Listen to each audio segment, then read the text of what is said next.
Hi, I'm Keith Tebow, Director of FRCmedia. I want to thank you all for your continued support of the work we do here at FRCmedia in providing local content to you, the cable subscribers in Fall River. You know, we look at cable television and we look at it as an opportunity for us to get information and to get entertainment. But actually there's a role that the city of Fall River has to play in terms of the licensing of a cable company, in the case of Fall River Comcast, to do business within the city of Fall River. The city of Fall River will be working on a new franchise with Comcast in the coming year and a half.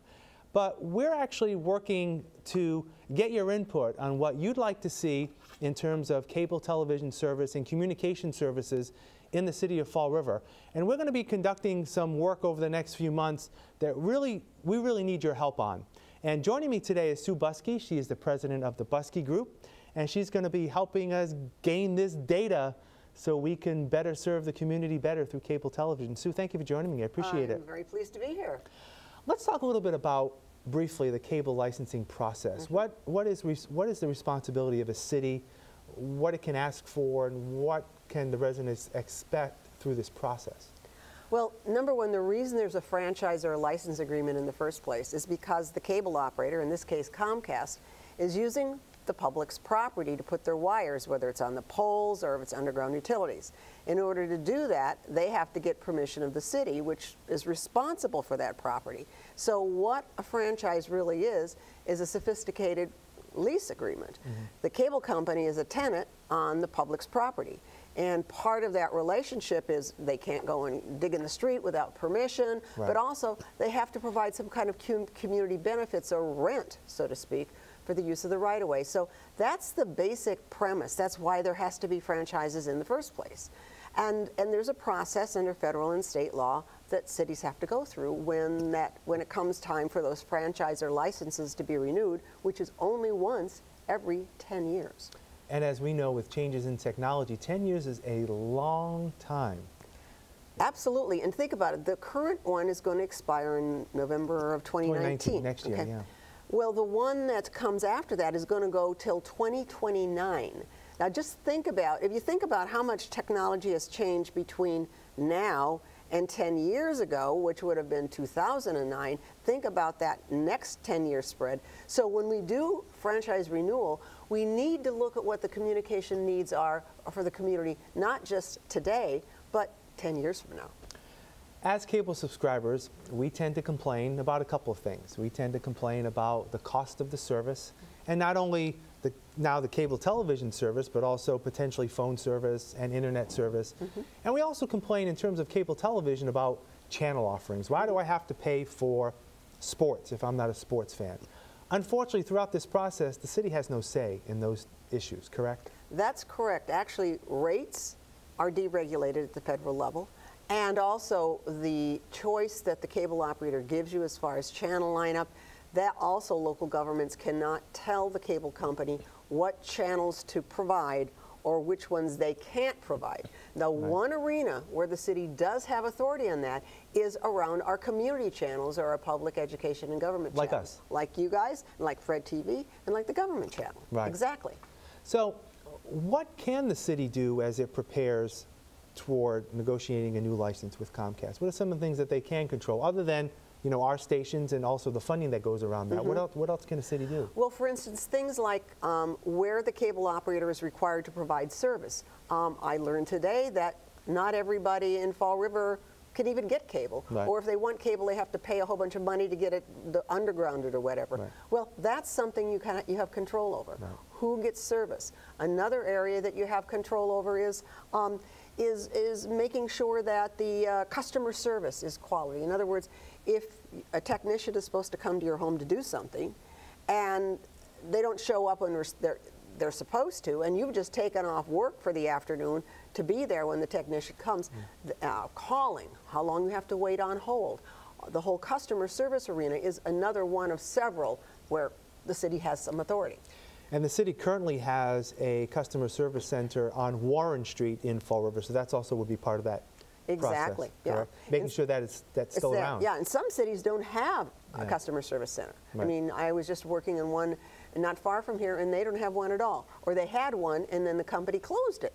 Okay. and people have to drive 25, 30 miles to exchange equipment.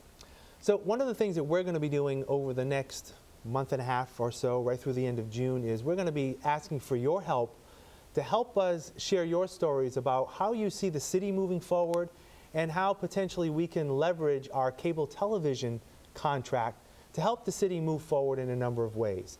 So I know, Sue, you'll be conducting some meetings in the coming months, in the middle of May, that are part of this process of gauging input. There are going to be 3 focus groups that are going to be held in Fall River. Talk about what the focus groups are and what you hope to get out of it. So when you're in renewal, you do 2 things. You find out and you determine whether the company has complied with its current agreement. All right, sort of contract compliance. Right. And then you do what's called needs assessment. And that's sort of looking to the future. And the focus groups that we'll be doing are part of that looking to the future process. So we'll be having 3 different meetings. Anybody who wants to come is invited.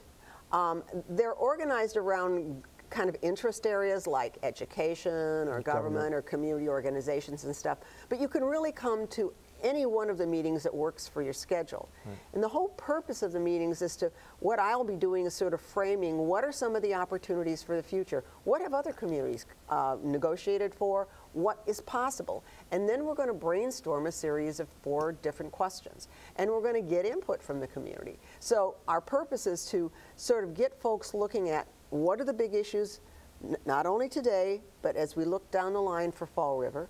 And that could be, it could be potholes in the streets, okay? Right. It could be youth education.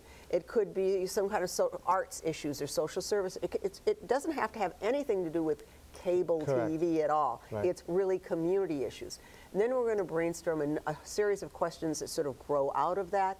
That's going to give us some very key information about the things that the city should be looking for when they move into the negotiation process with Comcast. And that negotiation process will likely take place next year. Exactly. But we're gathering all this data now, and it's important for you to take part. Now, in terms of the data that comes out of this focus group, how will it be presented that it can be used effectively by the city? Well, basically, one of the things that we do, because I wear a hat of doing negotiations sometimes as well as doing needs assessment, so I kind of understand what negotiators need. So we document the findings in the report, and the findings that come from focus groups and also from another thing we'll be doing, okay, which is an online survey. And so we document the findings, and we will be learning, like, okay, how do you subscribe to cable, yes or no? Do you take HD to a high definition tier or not? How do you find out what's on? Right. Do you watch the community channels? Right. Okay. Are you a producer? And how much have you used the equipment? So we take all of that information, and that's sort of in the front part of the report. Then in the middle, we have, okay, based on the data that's come in, what are the key findings? And at the end of the report, we say, okay, based on the public input, here are the things we recommend that need to be in a new franchise agreement. Right. And then what the city does is take that information and use it as part of their sort of what I call the negotiating tool belt. Right. So those of you, now we need you to be involved. If you care about your community, if you care about Fall River, if you care not necessarily about us or even our government channel or our friends at Fred TV, we need you to help us get that data so the city can position itself next year to come up with a cutting-edge 21st century plus cable franchise beginning in 2019. So there are going to be 3 focus groups that Sue referenced. The 3 focus groups will happen over a 2-day period in the middle of May. The first will happen on Wednesday, May 16th from 3:30 p.m. to 5:30 p.m.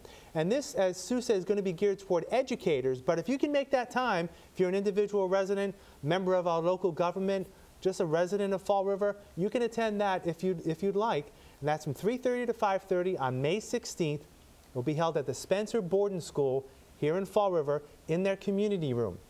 The other 2 focus groups will be held on Thursday, May 17th. The first one will be from 2 to 4 p.m., also at Spencer Borden and the community room there.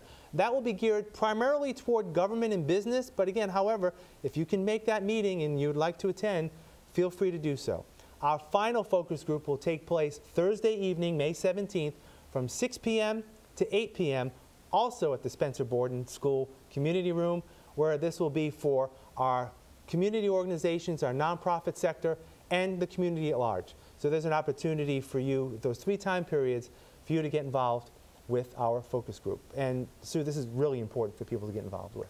It is critical because, I mean, otherwise, if you don't give input, understandably, what happens when you go to a negotiating table is that if it's just a couple people's ideas from City Hall or whatever, the cable company is going to know that. They're going to know there wasn't any public input. Right. But if there's public input, which is part of what's required by federal law, it puts the city in a much stronger position to get a whole lot better franchise.